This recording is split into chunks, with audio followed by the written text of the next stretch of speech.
Today, we are sitting down with my dear friend, Jody. She is so courageously and vulnerably sharing her health journey and how, after so many years of her health declining, she made a life-changing connection. Her breast implants were at the root of so many symptoms, and her story is going to imprint your life in some way or another. This is a story about fighting, being brushed under the rug, fighting so much more, losing hope, and finally making connections that led Jody to ultimate health. No matter what we do, how we change our lifestyles, improve our eating patterns, or commit to our self-care, if we are not addressing the root, our bodies will not be able to heal. In this episode, you will hear how Jody's breast implants had mold in them, how they were deteriorating and leaching plastics and heavy metals into her body, and how having them removed the right way changed her life.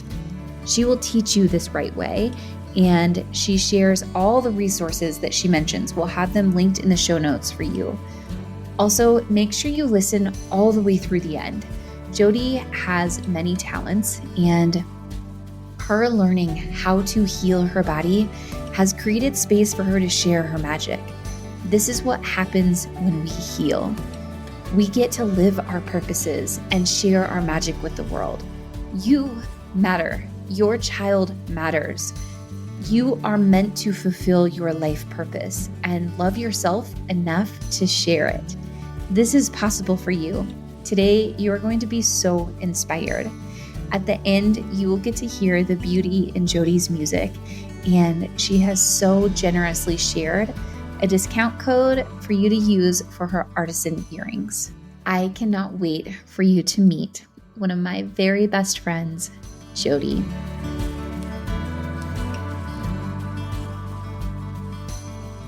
Today is a really, really special interview. I've never done an in-person podcast like this, and I have my dear friend Jody here with me. She is one of the most talented, phenomenal women I have ever known. So we met at a birth center where we had our daughters. So this is over 13 years ago. And we made the connection that we were born at the same hospital in the same town, just like 20 days apart. And so we just keep finding more things that we have in common. And so I'm really excited for this conversation to both connect with you. And this is a really incredible topic because many, many, many women are experiencing what you experienced. Maybe they haven't made the connection yet. Maybe this episode will serve as validation for what they deep in their subconscious know. Or maybe it will help somebody make a different decision further on in their life.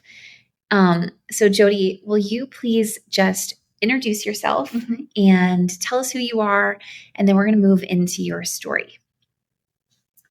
I'm Jody Engstrom. I am a mama, number one of one 13-year-old girl, and she's the light of my life, and we homeschool. I am a musician. I make jewelry. It's a lot of things I do. If you ever see my Instagram posts and I'm wearing earrings, I only ever wear Jody's earrings. And I'm a really big fan of you as well. I feel really strongly about what I'm about to share with you, something that happened in my life. And, you know, there's an old saying, and really a special quote that says, "Speak even if your voice trembles." And I really believe that. I made the choice when I was 20 years old to get breast implants. And I'm going to share that story with you today. It's pretty intense, and it changed my life in some not so good ways and some really amazing ways, and brought me to a place where I can really love my body and have a greater understanding of what my body can actually do. So I had when I was 20 years old, someone in my family had said, they were going to get breast implants. And I thought, well, this is a pretty amazing thing. I grew up, I didn't have a great childhood. And I had a few times where people had said, when saying, I want to be a famous musician, somebody once told me that I wasn't pretty enough. And I was bullied. I had epilepsy when I was little. So I was on Depakote, which is the medication that they recommended to take. It's very hard on your liver. And it made me balloon up. And I gained, I think, 40 pounds on my small frame. And I was bullied as a kid. And I had just come. So fast forward from all of that, I developed anorexia and orthorexia when I was 17, probably stemming back to those things, and went through this long struggle with it. I was very, very restrictive in my eating. I was running 10 miles a day. And then coming home to eat cucumbers. Oh my gosh, Jody, we should have a whole podcast on this because I did the same thing. Yes, yeah. Absolutely. Absolutely. So, I was coming out of this deep struggle with these eating disorders, and my family, the person in my family had said, "Hey, I'm getting breast implants." And I thought, there it is. There is the thing that's going to make me happy. There's the thing that's going to make me love my body, because I kind of always felt like my body wasn't proportional, and I have always had like a smaller upper body and then a larger lower body. And I, growing up in the 90s and 2000s, that was not the in thing. So I always felt unproportional, and I thought, this is the thing. This is the thing that is going to make me feel good about myself. And so I sold my car because it was only $5,000. And I went in for a consultation with a person, actually a doctor in town, and went in, had him look me over. I just wanted a little more than what I had, but he recommended a size, and he sent me home with a nylon and some rice to figure out what size I wanted. What a fun thing, And he said, we have a spot on Tuesday. Otherwise, you're going to have to wait quite a few months to get in on the list. So I was like, okay, here's 20-year-old self thinking that, I was doing the right thing because I was choosing saline. And it was like the healthy option was choosing saline. Versus what's the other option? Latex? Silicone. So that's okay. Where it's filled. Actually, I believe all of the shells are made of silicone, but the inside mine were saline. Okay. So that was the healthy choice. They were already talking about silicone ruptures and all of that. So how long ago was this? I was looking it up. So let's see. So this would be 16 years ago. Yes. Okay. Yes. I can do the quick math because we're the same age. Exactly. So this was quite a while ago. And the doctor, this is another thing, is that the doctor said, these will last you your entire life.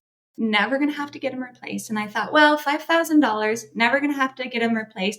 I'm going with a healthier version. And he's got an appointment for me on Tuesday, Yeah. So I was very excited about it. And I went in, and I came out with a larger size. That's the first thing, which is funny.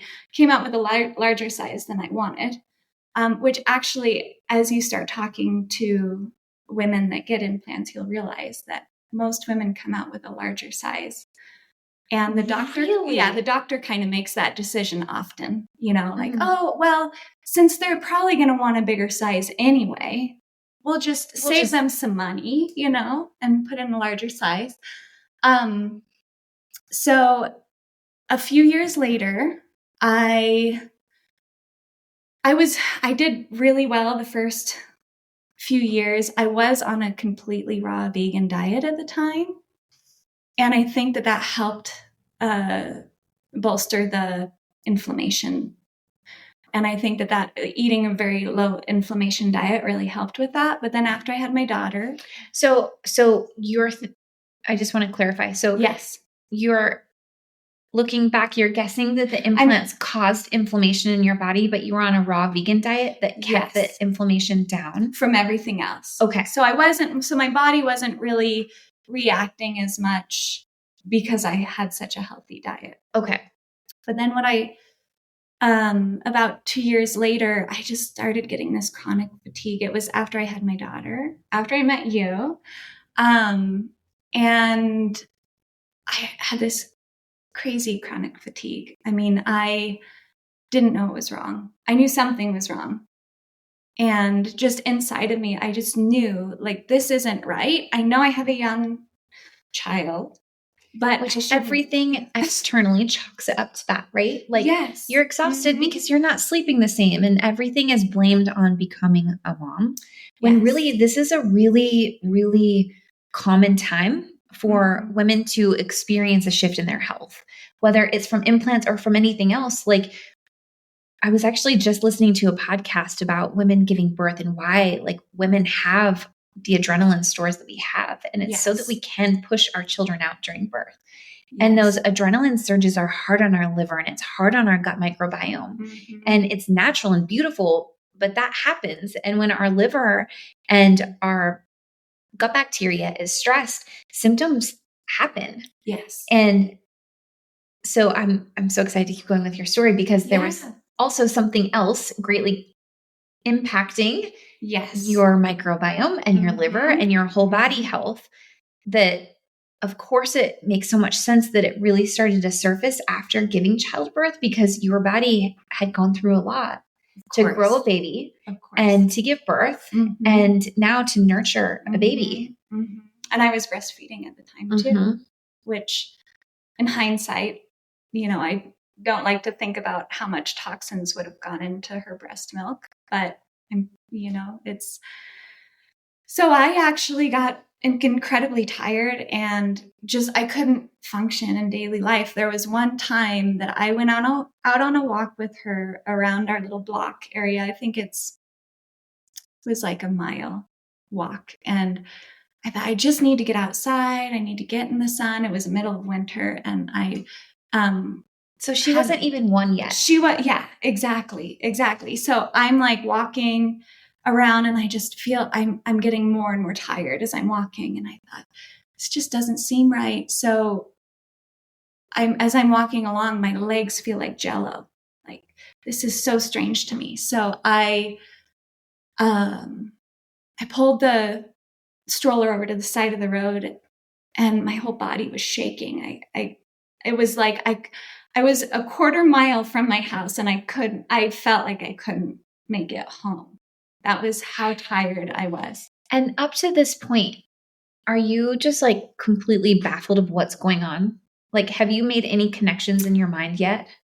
I mean, my intuition was telling me that something was wrong, but everybody else was telling me that, this is just part of it. This is normal. Mm-hmm. This is part of new motherhood. And not to say that postpartum depression and anxiety isn't real, but I feel that so many women are shoved under the rug because of that. Oh, you're just experiencing this. This is normal. Yes. And when really there's a lot going on in your body. Yes, absolutely. Absolutely. So I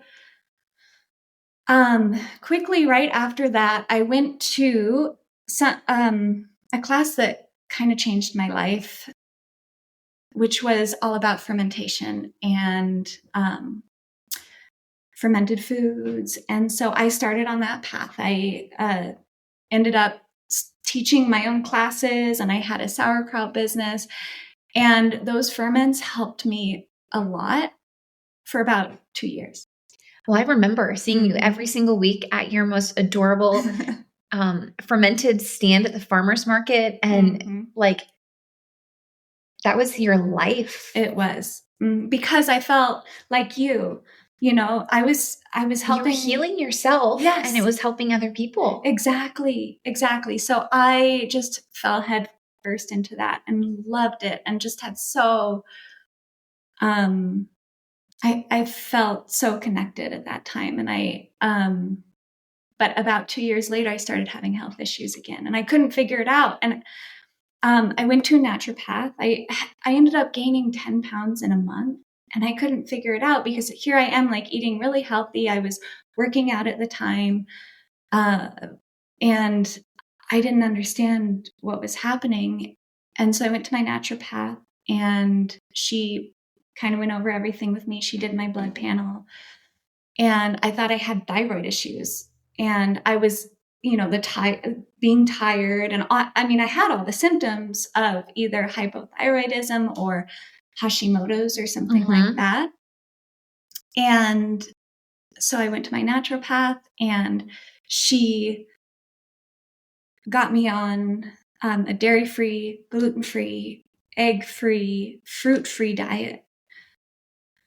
And that helped again for about 6 months to a year.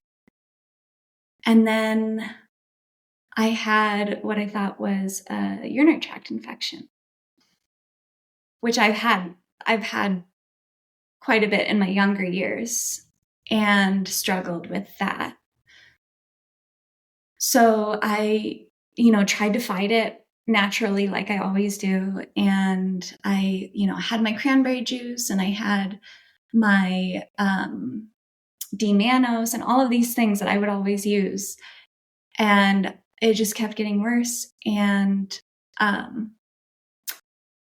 I went to the doctor, and they said, we're guessing that you have a kidney infection because your back is now hurting. So they had to put this huge syringe in my back and inject my kidneys with antibiotics. And it ended up being this big thing. So I thought, I'm never going to wait again. I'm just going to go and get the antibiotics, even though I'm completely aware of how detrimental antibiotics are to my gut flora, because I, have been working with ferments and teaching classes and everything. But this is so common where we have the awareness, but we find ourselves in situations where there aren't other options, or we don't know of other options. Exactly. And so I want to touch more on that later. Okay? Yes, absolutely. So I went in, I got that extreme dose of antibiotics in my kidneys. And then I think they gave me an oral antibiotic as well. And I wasn't getting any better. It just, and if anybody's had a UTI, they know that can be some of the most terrible, uncomfortable pain. And it just kept getting worse. So about a week later, I went in and said, I am getting no relief. I don't know what to do. And so the last time before, they had given me, they had tested my urine, and they said there was no bacteria. And this next time they tested my urine, he said, it looks like we're not seeing any bacteria, but there could still be. So we're just going to give you another round of antibiotics. Then about 5 rounds of antibiotics later, this is within a year period of time. My gosh. Still having pain. Still just trying to make it through the day. Nobody is even just digging deeper, what is going on. It's just here. Yes. Wipe it out. Yes. And I told the doctor, I said, you're not seeing any bacteria. There's something else wrong. You need to look into this more. So they gave me an ultrasound and did all of these things. And finally, I was referred to a urologist. And he said, you have interstitial cystitis, which is also called the painful bladder syndrome. And as I'm already on this incredibly, this diet that's, completely restrictive, and honestly, with everything that I've had go on with my anorexia and everything. It's really not healthy for me to be on a very restrictive diet. It's very triggering. It triggers me. So as I'm talking to the doctor is like, you can't have anything acidic. This food, this food, this food, this food, on top of all of the other things I can't eat. Oh my gosh. And he said, I can't help you. There's nothing we can do about this. You can go to pelvic floor physical therapy, and then you can stay away from these foods, and there's really nothing else you can do. The one thing that I found that helped was to be drinking water constantly throughout the day. And if I wasn't drinking water constantly throughout the day, I mean, just drinking, I was in excruciating pain. And I remember waking up one morning. I mean, I had pain every day, all day, for 2 years. Wow. So how old is your daughter at this point, would you say?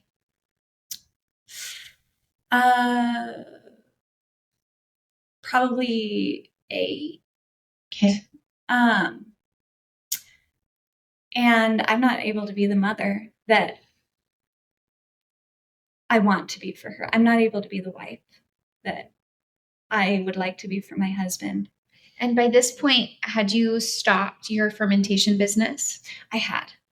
Yes, I had stopped my fermentation business. My husband had gotten injured, and so I had to take on a full-time job. And I had to work. I was working 60 hours a week. Oh my gosh, in this pain.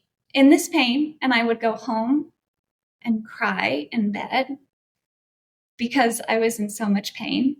I had to leave work a few times. I didn't leave work more than that. And my whole life was falling apart, really.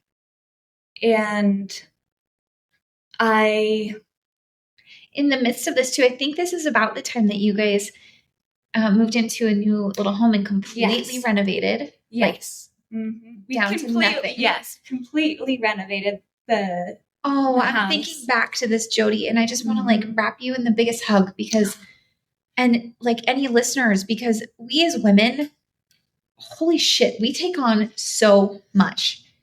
We are so insanely powerful.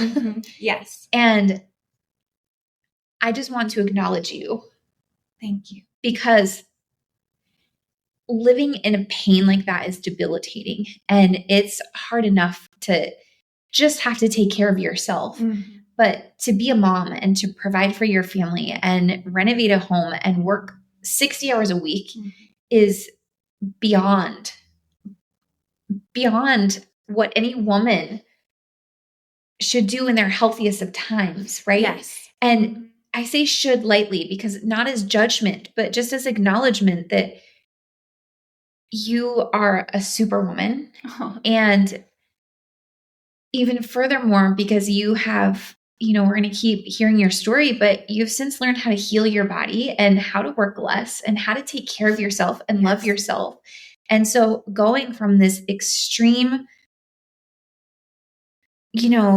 phase of your life where you were living on cortisol and adrenaline in complete pain to where you've brought yourself and that you did this and you healed yourself and you have improved your life. Like you are a superwoman. Oh, thank you. I feel the same way about you. Oh, thank you. Okay. So all of that's going on. And then you've just gone through 2 years of excruciating pain. Yes. Then what? So my lowest point was I was laying in bed. And I was never suicidal, but there was a point where I thought, I have no hope. There's no hope for me to have a life where I'm the mother and the wife that I would like to be. There's no hope for me, and so very soon after that, I was on Instagram and I saw a woman post about her chronic UTIs being cured by explanting, which is explanting is taking your breast implants out in a very specific way. There's a very specific way that doctors want you to do it. Actually, not doctors. Most doctors will tell you, you don't have to do it this way. But this is the way where you will get where you have the biggest, you'll be able to heal the best.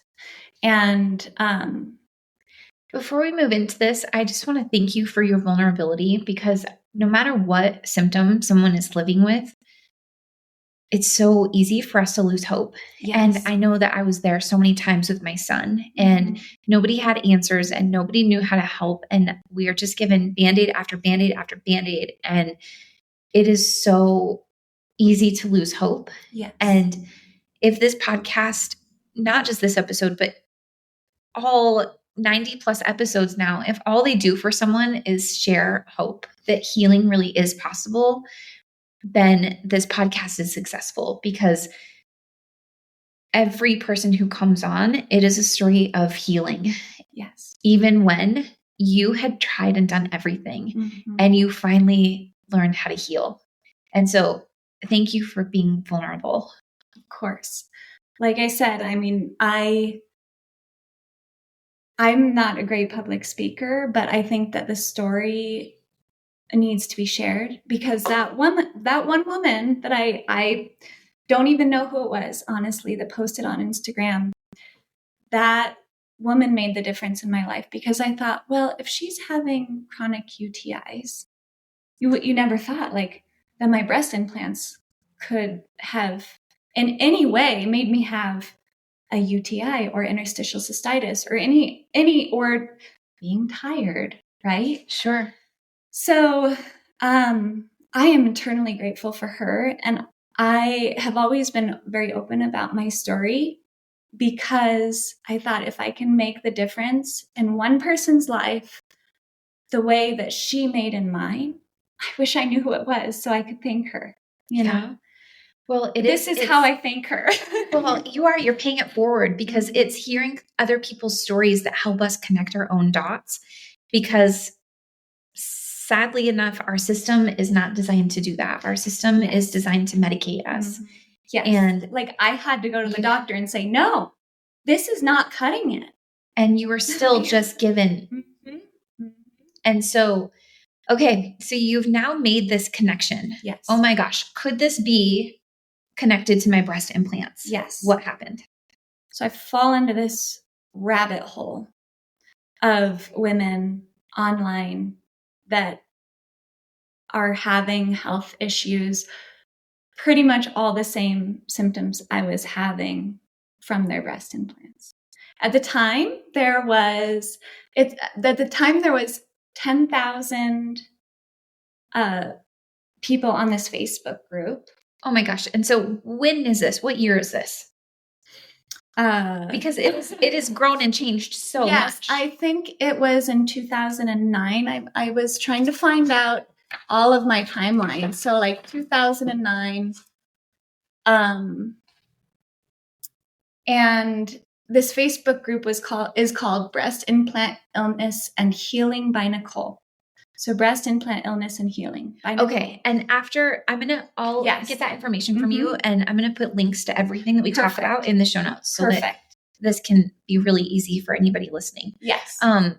But how crazy amazing is our world that we have access to online communities like this, that are people just like you sharing your story that help us heal. I was not online when my son was really unwell. I was not like on any social medias, or I didn't know how to do any of that. And, I know that, I don't know, I just want to acknowledge it here really quick, that there is, we absolutely have to have boundaries with social media, and that's so healthy. But I've had this recent shift inside of myself where I used to really resent having to show up on social media, because that's really where I've grown Only Organics, is on Instagram, but I didn't love being there. And then one day I just had it clicked for me of, what a beautiful gift this is, Mhm. that this is available to help people make connections Yes. with what they are experiencing and what could possibly be going on, how they can really heal. And ever since then, I love social media. Yes. And so Absolutely. you saying that this is where you found This this group Mhm. is really, I don't know, it just surfaced those feelings for me. Yeah. Because I think we all have this like love-hate relationship with social media. Yes. But it really goes to say like what we surround ourselves with in our actual physical lives, but on social media, that's what we see. Mhm. And so you entered this rabbit hole of this information, Yes. and what a gift. And so I don't know, I think it's just encouragement to put yourself where you want to be. Yes. And surround yourself in community that is like-minded. And so this is the beginning of you entering this. Yes. So I got to read the stories of about 10,000 women that were also going through this. Now it's grown to 187,000 women on this group. And I just fell in, and I was ready to hear it, because it was the one thing that was giving me hope. It was a glimmer of hope. It was. And that's all I needed. That's all I needed to latch on to, because I wanted hope. I didn't want my life to stay how it was. And so they had all the information I needed on the website, on the Facebook page. I wouldn't have known that you're supposed to get your implants taken out a very specific way if there weren't women already doing it. So I looked into surgeons, and they have a full list of surgeons that they recommend. And I picked the closest one that I felt it was very important to have a woman doing the surgery, because I felt like there was less, a lot of the doctors at the time also put in implants at the same time as she did as well, but I thought she would have more understanding for me. So I went to Denver with my husband and my daughter, and my dad and my stepmom came with. Oh, and so cute. They came and took care of me. So I'll tell you a little bit more about the way that they're supposed to take them out. I would love just to to learn give you that. more information about that. It's called an N block, or full capsulectomy, which is basically, and this is a really cool thing about it, is that when you get your breast implant, your body actually builds a capsule around the implant to protect your body. Wow. To protect your body from the foreign object. So what I've learned, there's a lot of different reasons why people will show symptoms of breast implant illness, but the biggest one is that it's a foreign object in your body, right? So if you don't take out the capsule that surrounds it, as well as the implant inside, your body is still going to register that as a foreign invader, because even if the capsule's still in there, it wasn't there when you were born. Oh right? my gosh. So I see what you're saying. So this is a much more invasive removal. Much more invasive. And it's good to go to a surgeon that knows what they're doing, because they actually have to scrape the capsule will attach itself to your ribs. So they have to like detach the capsule from the ribs without collapsing your lungs. So it's very, I was so sore afterwards, but it's a pretty invasive surgery.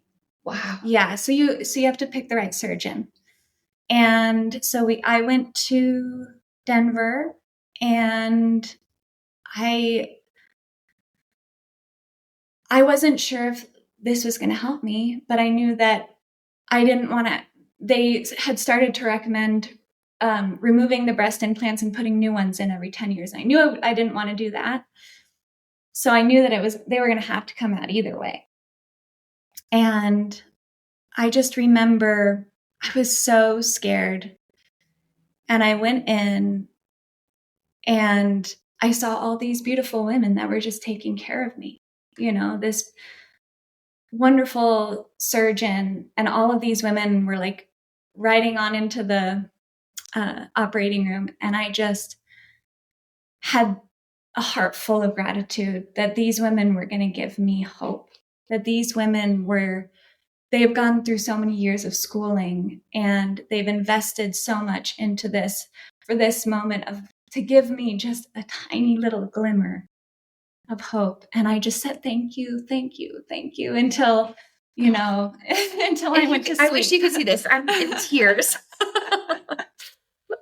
Oh. So I just knew that something was going to come out of this. So I woke up after the surgery. I think it took about 2.5 hours. Woke up from the surgery, went back to the Airbnb we were staying at, and I just felt so different already. And I thought, well, maybe it's, I'm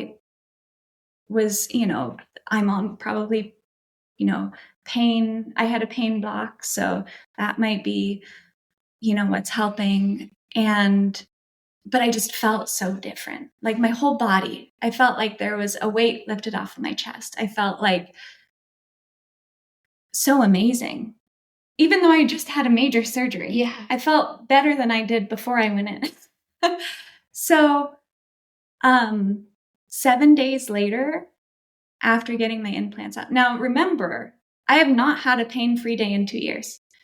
7 days later, I had my first pain-free day.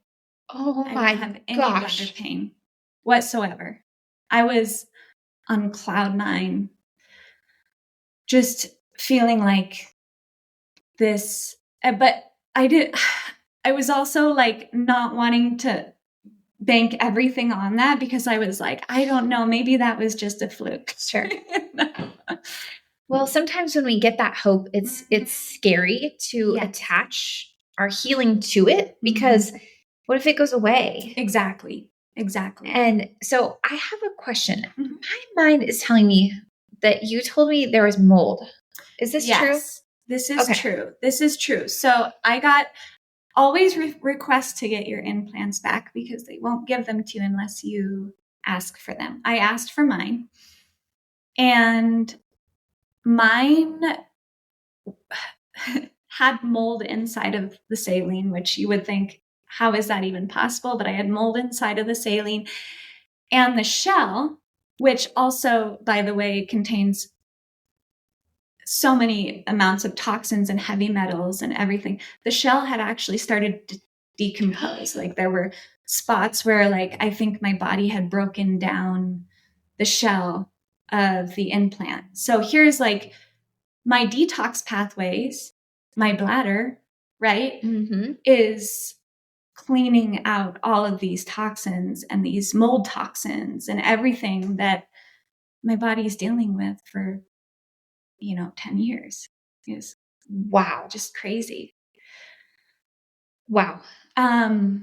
So after my first pain-free day, I did have pain intermittently, but it just kept getting better and better and better. And I really took my detoxification protocol seriously, and I saunaed, and I did cryotherapy and all of these things that were to support that detoxification. And some days were pretty bad. I think it was when I was moving those toxins out. But 2 years after, I've had them out for 5 years now. Okay. 2 years after, actually, 3 days ago was way. So wow. So basically, 2 years after I'd gotten them taken out, I had no pain in my bladder. Now, the doctor told me that I would never be pain-free, couldn't do anything about it. And I had heard many stories about women dying from opioid overdose because they had so much pain. Like, it's a very terrible, it's a terrible disease. And breast implants don't cause it in everybody, but it did in me. And sometimes I have to pinch myself. Like one of the symptoms that I had before was I didn't want to go anywhere because I was always sick. Always sick. I was scared to go to the library. I was scared to go to the hot springs. All these places were on my like, don't go there list because you're going to get sick. I would get sick first of my whole family. I would get sick worst of my whole family. And I developed like this mentality of like, if I don't go anywhere, I can't get sick. Well, because sickness on top of that pain Mm-hmm. is too much. Yes. But of course your immune system was weakened. Yes. Your whole body was so much weakened. And so I want to talk about the mold for just a minute because women come here really to rebalance their gut and to heal their gut, which then helps support their liver and their bladder and their whole body. Because when our gut is balanced, we have healthy gut microbiome. And I know you probably even know more about this than me from your fermentation years, but it creates inflammation from the gut outward. And so when women come and they are, rebalancing their gut or their child's gut, and they do back-to-back rebalances and they see healing, but then the healing kind of plateaus and they're not fully healing, they'll come and they'll say, what's happening? And this is rare. This is maybe like 5 people out of 200. Like it is not really common, but my question is always, is there any chance that you are being exposed to mold internally or externally? Because that is the only time that the rebalance isn't working, is when we are chronically exposed to mold. And so you are on antibiotics that should kill any pathogens, good and bad, in your body, but it wasn't enough. And so the rebalance is very, very different than antibiotics because it's not harming the good bacteria in your body. But when you are on something really strong, like 5 rounds of antibiotics within a year or 2-year period, this should be enough to kill any good or bad bacteria in your body, but it wasn't enough. Like, because it wasn't, mold is so hard. And like, it's like you said, it's releasing toxins into your drainage pathways. And so when I invited you on this podcast, I had a few women reach out to me and we kind of went through this of, okay, the rebalance isn't working. Have you avoided the foods that feed the bad bacteria and pathogens and yeast? Have you, been consistent with the supplements? Have you done all the things? And their answer is yes. And so my question is there a chance of mold? And breast implants have come up a few different times. And I was just like, oh my gosh, I have got to have this conversation with Jody because this is, 187,000 women in this group. This is happening. Absolutely. Absolutely. And I think there's biggest chance for mold in saline implants, in the healthier in the healthier ones. And I would also say any kind of implant.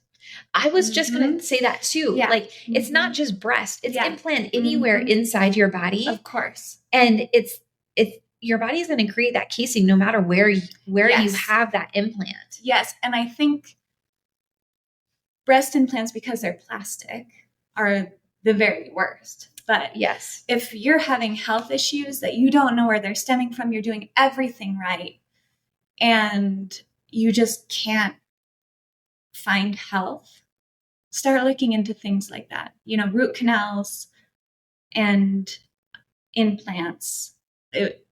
Of course, with my story, I'm always, that's my first thing that I go to because it helped me so much. And there, like I said, there's problems with the mold in the breast implants and the casing, the shell.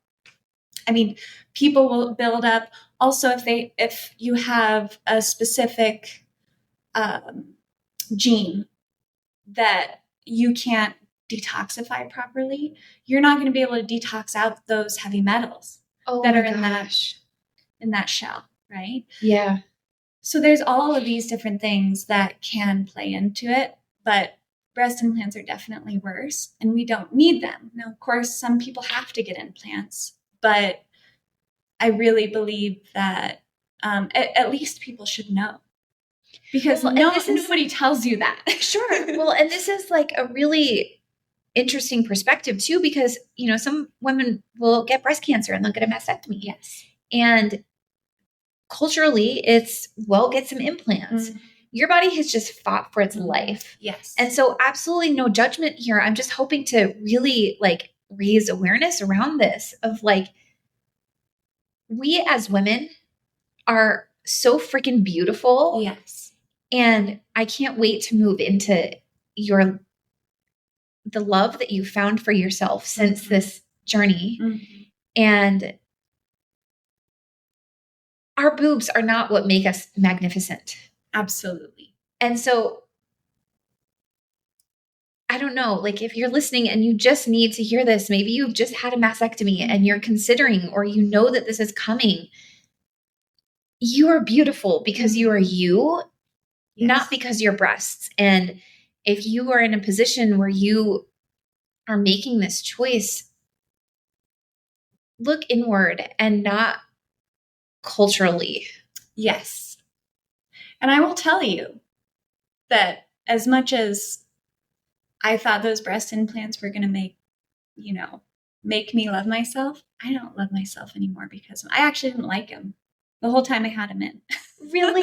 I didn't like them. Oh my gosh. And I had capsular contractures. So one moved kind of into my armpit and I felt self-conscious anyway. About that.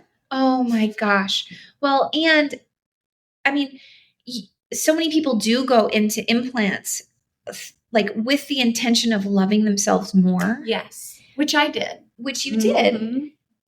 And at 20 years old, I think we're all trying to figure out who we are and how to love ourselves. And I don't know. I just hope to like share this yes.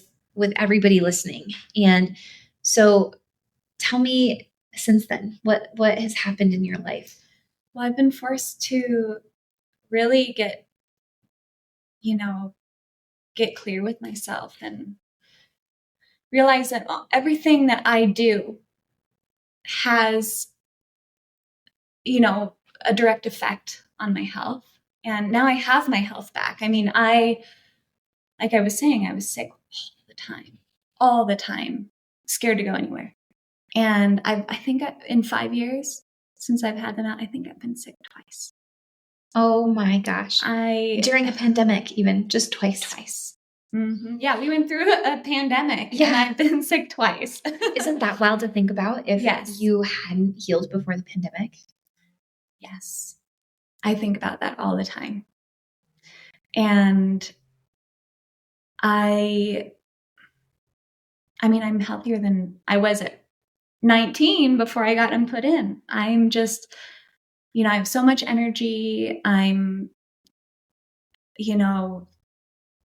just healthy. I just feel good. I always constantly would feel bloated, and just feel like I'd fluff, just fluff everywhere and inflammation.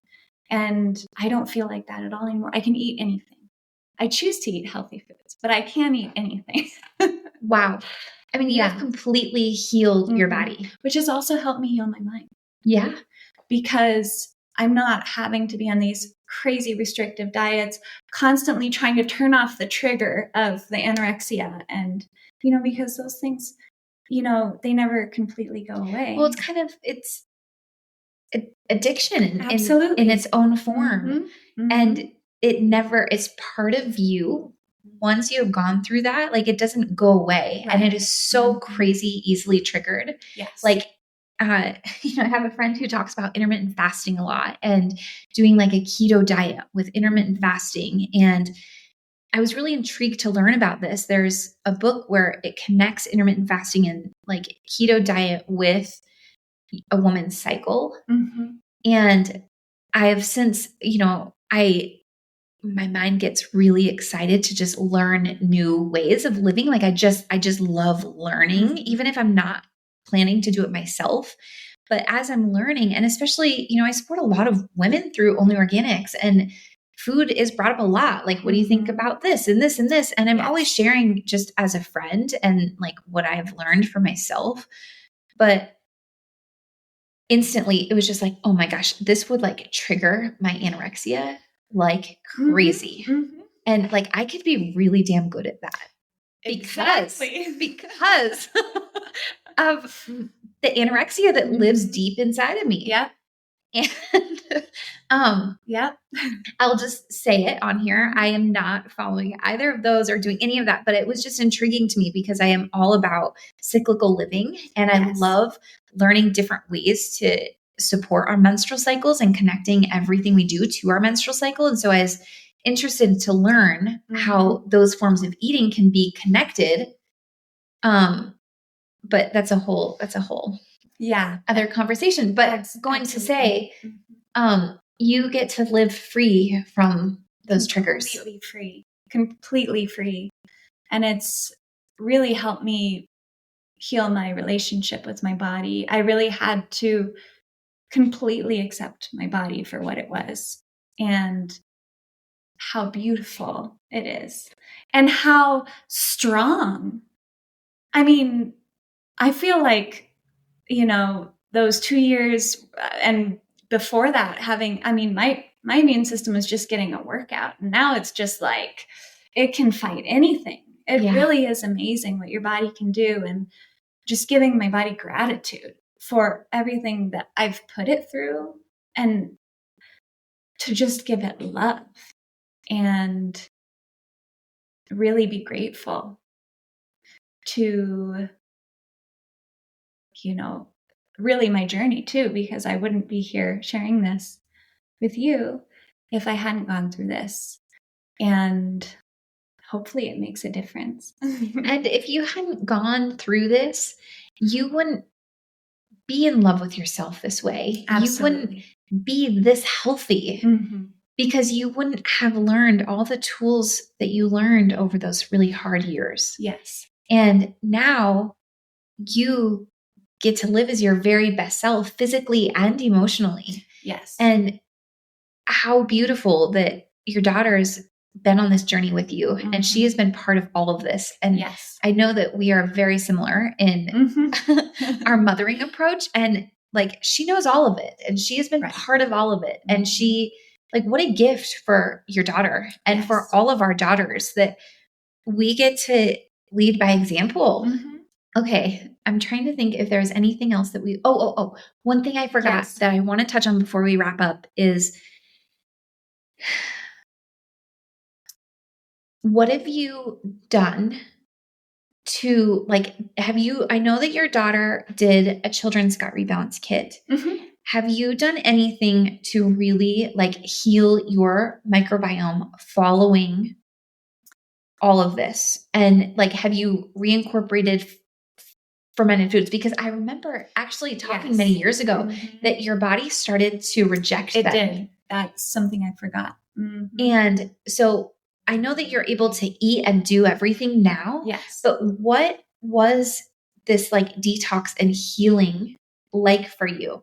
Because, a woman reached out to me recently and she's like, they've told me I'll need antibiotics after I have them removed. Is there a way that I can just take cleanse? And, not being a doctor, I cannot give medical advice. I can share what I would do. I would take I'd take a higher dose of cleanse for an extended period of time and rebalance my gut. And I trust in the products that would serve me very, very well. Yes. And so when I was having this conversation with her, I was like, I'm going to ask Jody what her, after they were removed, what her healing really looked like as far as food specifically, like what things did you keep out of your diet through your healing? And so I kept dairy, eggs, and gluten out of my diet because I was very scared to bring them back in because I wasn't sure if I would start to get a fluke. Yes, it was a fluke for quite a while. And I did take the antibiotics right after the surgery, just because I was already I just didn't want to have more problems. You know, I was kind of so traumatized by the whole thing. And then I did take a probiotic for quite a while afterwards, but I'm not a big supplement taker. I have a really hard time remembering to take supplements. My husband's always on me. But I definitely, I mean, I've done quite a bit of, I didn't do exactly a rebalance, but I did do something, I think it was maybe around the 2 to 3 year mark. It was kind of when I was figuring out what you were doing, and I was so intrigued and I loved it. And I did the cleanse and the probiotics. And actually, I always have a bottle of your probiotics at home. And I did a lot of things like sauna and, but what I love about your program is that most detox programs are all about, food and I love good food. I'm a chef as well. And Jody is always like a woman of so many traits, and she's really good at all of them. And I've always pretty much eaten clean and all of that. But I do have a harder time with cleanses that are all based around food, and you can only have these things. And so what I love about yours is, just the cleanse and the Nourish can do incredibly amazing things. And so I would recommend the full rebalance to anybody, because when I got my breast implants removed 5 years ago, there was no detox protocol whatsoever. Now, if you go to the right person, they're going to put you through a full, liver detox and everything. That's too. Incredible. And I would have done that if I could have, but I think it probably took me longer to heal because I didn't do that. I think that I would have probably healed a lot faster. And I think lymphatic massage could be pretty amazing for that too. And something too, though, that I just want to acknowledge is you had already cut out the foods that are feeding the bad bacteria and pathogens and yeast in the body. And so that really did help in your recovery, is not having those foods that are going to be feeding the bad inside of you. And so just out of curiosity, do you frequently eat those foods today, or do you feel better without them? The foods that... So the wheat, the dairy, and the eggs. I can't... I think dairy has always been a thing for me, but I really don't notice a huge difference anymore, which is really amazing. Because it was like immediate when I would have dairy and eggs and gluten, anything like I always love asking because my brain works in such a like black or white. And so like when I learned that those foods feed bad bacteria, yeast, and pathogens in my body, I'm just like, okay, I don't ever want them again. And a lot of people, we naturally don't function that way. And I think it's really, really beautiful to not be so rigid. And so I just always love to ask, like, has your body, you've healed enough? And I know you said earlier that now you can eat anything, but I just want to clarify, like, that is absolutely remarkable. And it really speaks to how healthy and strong your body is. Because through all of this, something else that happens is you become really sensitive and really aware to any little red flag that your body waves at you. Yes. I feel like that happens when we go on any health journey, is we are really, really cued in on like, ooh, what's happening there? Absolutely. And that's, I think, one of the most beautiful gifts that we're given when we go on these health journeys. Yes, for sure. And, like I said, I can eat anything, but I usually stay away from dairy and eggs and gluten most of the time anyway, just because I kind of learned to live that way, Yeah. But it's really freeing for me to be able to, have that stuff if I feel my soul needs it or whatever, Sure. like and just to know that I can have them, I don't even have to have them. It's just to know that, you know, and I had this is one thing I kind of forgot to mention is like, I had leaky gut, like everything I could eat, I was starting to, like with the ferments, I was starting to react to. And so that's basically telling me that I had leaky gut, because those things were leaching out into my bloodstream, which then would get attacked by my immune system. And,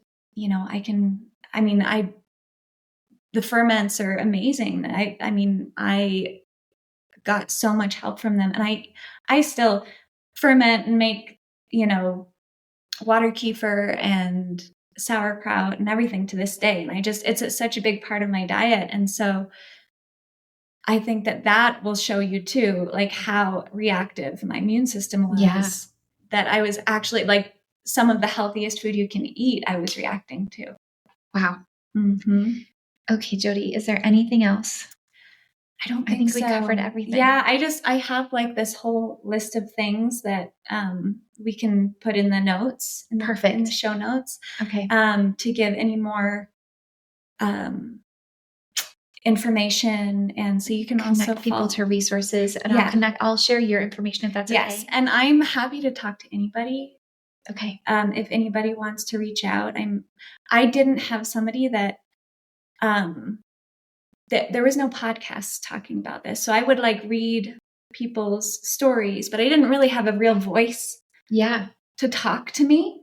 And so I'm always welcome to, I'm so happy to talk to anybody about this.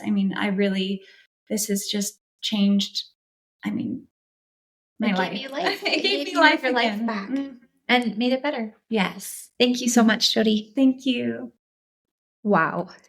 Isn't Jody one of the most beautiful women you have ever met? I love her so much. And now you are in for a real treat. I asked if I could play one of her songs for you, and she so generously agreed. Also, she has a discount code for you to use if you would like to purchase any of her earrings. I'm not a makeup or fix my hair kind of lady. Jody's earrings are honestly the only accessory I have worn in years, and they are exactly what I desire to complement the earth-given beauty we all share. Use the code ONLYLISTENERS. That's ONLE listeners. I will write this code down below in the show notes along with a link to her Etsy shop. Enjoy. Will I stumble through the darkness, lost and alone? Though I said I'd go before us, show the way back home. Is there a light ahead? Gaze around very low. Forgive me, pretty baby, but I always take the long way home. Money's just something to throw off the back of a train. Got a handful of lightning, head full of rain, and I know that I said never do it again. Love you, pretty baby, but I always take the long way home.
Thank you for joining me in today's episode of Follow Your Gut.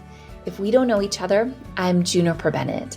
I'm the founder and CEO of Only Organics, a supplement and education brand focused on women and children's gut health. I will have all the resources mentioned in today's episode linked in the show notes for you. I would love to connect with you. You can find me on Instagram at Only Organics. That's ONLEORGANICS. And make sure to subscribe to the show so you never miss an episode. Lastly, it's important for you to know that the information shared on this podcast is based on my personal experiences and research. Please always trust your own inner voice of wisdom and your healthcare professional. Until next time.